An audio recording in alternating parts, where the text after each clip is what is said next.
గంట అందుతుంది హరికి ప్లాన్ ఎప్పుడంటే అప్పుడే ప్లాన్ చేస్తాం. చిన్న మంచి అందుకే రాలా. ఇంట్లోకి వచ్చాక అది పూజారి గారు వస్తాడు. గణేష్ మహారాజ్కి జై. ఇవాళ సండే బాబు ప్రైవేట్ కూడా లేదు.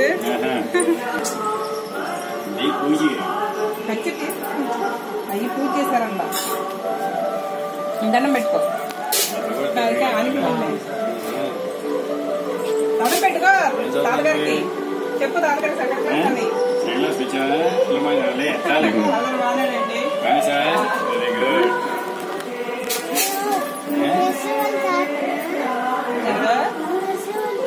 కొట్టు పెట్టుకోవచ్చు. వీడియోది రికార్డింగ్ అవుతుంది.